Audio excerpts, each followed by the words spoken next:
By a lot of people new to the game, I get asked, why is this character good in Eternal Return? I played them, they don't seem to do crazy damage, so why are they so OP? Well, you do take things like damage they put out and how much damage they can tank into consideration, but in my opinion, one of the most important factors that people skim over is mobility. And you're asking, why is movement so important? In games like League, characters with little mobility to no mobility can be perfectly viable. Look at like half the ADCs. Well, Eternal is a bit different. If you're in a fight and you miss something or suddenly realize they do a lot more damage than you, if you have good mobility, you can just leave the fight. You can continue to play the video game. While a character that isn't mobile is on the start screen.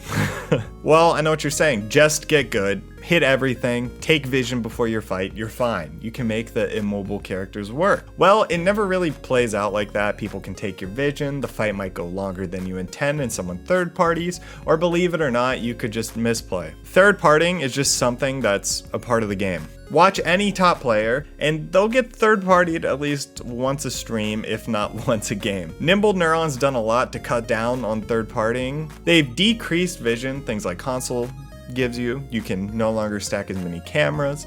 Making console only available to one player at a time was huge, and then they also took away the sound notification when people fight. But with all of this, it still happens and it's effective because when you get a kill, it doesn't matter if you just last hit it or you do 90% of the damage.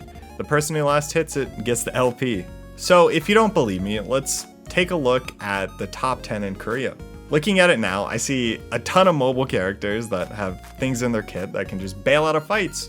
Whether it's Laura, Adela, Sua, Hejin, these characters all have crazy mobility. There are exceptions like the Zahir and the Celine, but characters like this are more so looking to just roll the lobby and snowball where they can just stand and deliver every fight and hopefully kill them before anyone else shows up. That's also why I think characters like Bernice, William, and Nathapon typically trends towards the bottom of tier lists. If a Nathapon and Laura are fighting and someone third parties, 9 times out of 10 the Nathapon is gonna die. And this is also answering the question why you typically see a lot of the same characters at the top of the leaderboard, top of the tier lists, pretty much every season. What can we do to fix this? I don't know, some type of movement augment? Maybe that would be a little busted.